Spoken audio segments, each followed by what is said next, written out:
A partir de agora, vamos começar a ver um dos conceitos mais importantes do Código Civil, o conceito de personalidade. O artigo 1º do Código Civil diz que toda pessoa é capaz de direitos e deveres na ordem civil. Por favor, muita atenção à terminologia usada pela redação do artigo do Código Civil.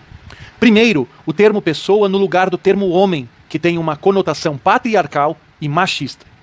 Segundo, o termo mais amplo de deveres no lugar do termo obrigações, que tem um caráter reducionista e com ênfase patrimonial. Terceiro, o termo ordem civil, que atualmente tem uma conotação de sociabilidade em substituição à ênfase individual do código anterior. Se a pessoa é capaz, então a personalidade é complementada pela capacidade.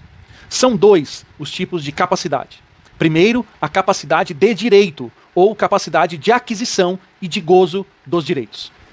Todos, sem distinção, têm a capacidade de direito. Segundo, a capacidade de fato ou capacidade de exercício. Aqui nem todos têm, sem distinção, a capacidade de fato ou de exercício, podendo existir diferenças entre as pessoas. Justamente por permitir essas distinções e diferenças entre as pessoas, é que a capacidade é considerada a medida da personalidade. Enquanto a personalidade seria a essência imutável, a capacidade seria a modulação quantitativa e mutável da personalidade. Essas diferenças na capacidade de fato ou de exercício aparecem na chamada teoria das incapacidades, nos artigos 3º e 4º, que vamos ver daqui a pouco. Vale ressaltar também que a teoria das incapacidades passou por uma revolução com a edição da Lei 13.146 de 2015, chamada de Estatuto da Pessoa com Deficiência, que vamos ver também daqui a pouco. A capacidade plena da personalidade é a união da capacidade de direito ou de gozo com a capacidade de fato ou de exercício. Portanto, capacidade plena. Além da capacidade, outros conceitos complementam a personalidade. São os conceitos de legitimação e de legitimidade. Assim, a legitimação é a capacidade especial exigida da pessoa para praticar certos atos jurídicos. Já a legitimidade é a capacidade processual da pessoa, ou seja, uma das condições do exercício do direito de ação, estudado em teoria geral do processo e nas disciplinas de direito processual. Portanto, a personalidade deve sempre ser complementada pelas divisões do conceito de capacidade que acabamos de ver. Primeiro, a capacidade de direito ou de gozo. Segundo, a capacidade de fato ou de exercício. Terceiro, a capacidade especial para atos jurídicos, a legitimação. E quarto, a capacidade processual, chamada de legitimidade. Essas 4 capacidades, portanto, devem complementar a personalidade. O artigo 2º do Código Civil diz que a personalidade civil da pessoa começa do nascimento com vida, mas a lei põe a salvo, desde a concepção, os direitos do nascituro. Várias teorias surgiram para interpretar esse artigo 2º sobre o início da personalidade. Pois a primeira parte do artigo remete ao nascimento, mas a segunda parte à concepção, sem falar da discussão contemporânea dos embriões. Vejamos então, a partir de agora, a teoria natalista, a teoria da personalidade condicional e a teoria concepcionista sobre o início da personalidade. A teoria natalista do início da personalidade dá ênfase ao nascimento com vida e afirma que o nascituro tem mera expectativa de direitos, realizando uma interpretação literal do artigo 2º do Código Civil. A crítica, então, pergunta: o nascituro seria uma coisa, já que adquire a personalidade e direitos apenas com o nascimento?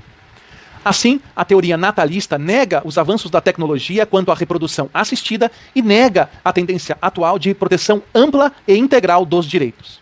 A teoria da personalidade condicional, do início da personalidade, dá ênfase ao nascimento com vida e afirma que o nascituro tem direitos eventuais sujeitos à condição suspensiva do nascimento com vida. A crítica que se faz é a de que a personalidade e a efetividade de direitos não podem estar sujeitos a termos, encargos ou condições. Assim, a teoria da personalidade condicionada, além de restringir direitos, também tem um apego excessivo a questões patrimoniais. A teoria concepcionista diz que não apenas o nascituro é pessoa e tem direitos desde a concepção, mas também o natimorto. A teoria concepcionista conjuga o nascimento com vida com a concepção do nascituro. Foi justamente a teoria concepcionista, que reconhece direitos ao nascituro, a fundamentação da condenação por dano moral naquele famoso caso envolvendo o comediante Rafinha Bastos e a cantora grávida Vanessa Camargo.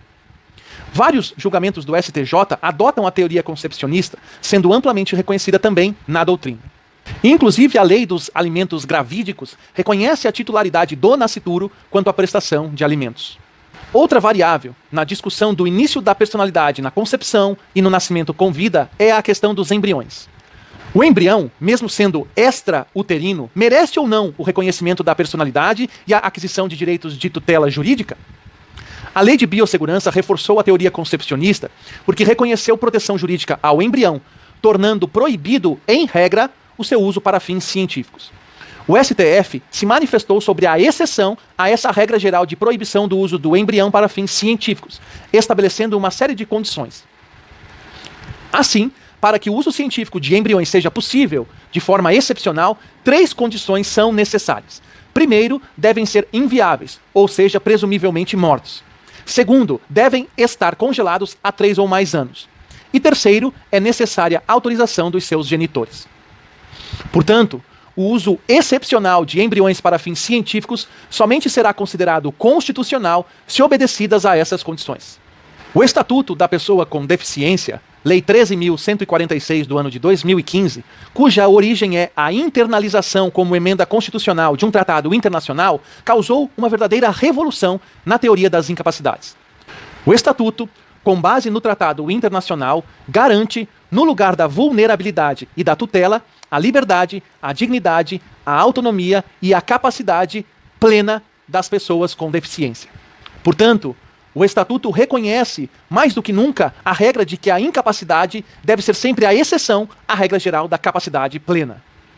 Antes do Estatuto da Pessoa com Deficiência, o artigo 3º do Código Civil, que trata da incapacidade absoluta, considera incapazes os menores de 16 anos, os enfermos e deficientes mentais, duradouros e permanentes, sem discernimento, e os que de forma transitória não puderem exprimir sua vontade, sendo necessária a representação dessas pessoas para a prática de atos civis sob pena de nulidade.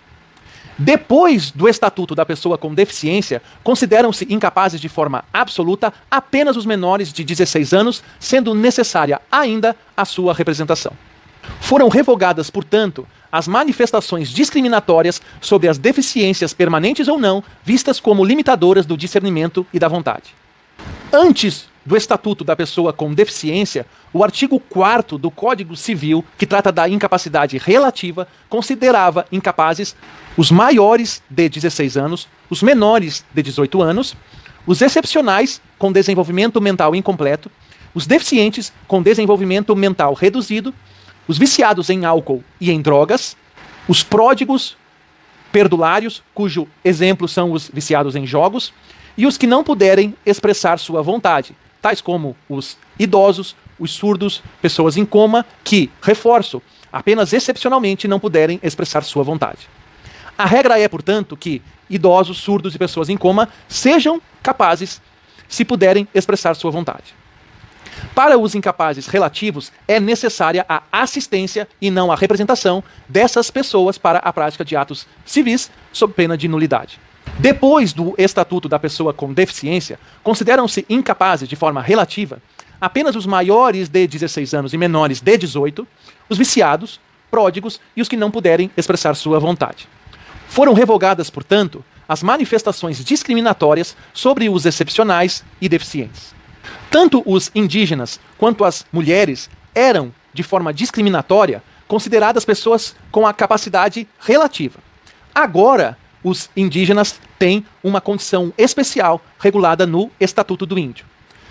Já as mulheres não são mais consideradas pessoas incapazes. A emancipação é uma forma de acabar com a incapacidade da personalidade. Ela é a antecipação dos efeitos da maioridade quando se adquire a capacidade civil plena. É importante destacar que a emancipação somente é válida para fins civis, permanecendo a pessoa emancipada ainda menor para os fins de proteção do ECA e das leis penais, por exemplo. São 3 os tipos de emancipação: a voluntária, a judicial e a legal. A emancipação voluntária se dá quando ambos os pais estão de acordo e, mediante escritura pública, registrada em cartório, a concedem ao filho. A emancipação judicial é quando, Estando os pais em desacordo, o juiz se manifesta pela sentença, que também será registrada em cartório. A emancipação legal acontece em 5 ocasiões: matrimônio, emprego público, colação de grau, economias próprias e serviço militar. Nelas, o menor emancipado apresenta condições de se manter e praticar os atos civis com discernimento e expressando livremente a sua vontade. Era isso por hoje. Sumam da minha frente. Tchau e bons estudos sempre.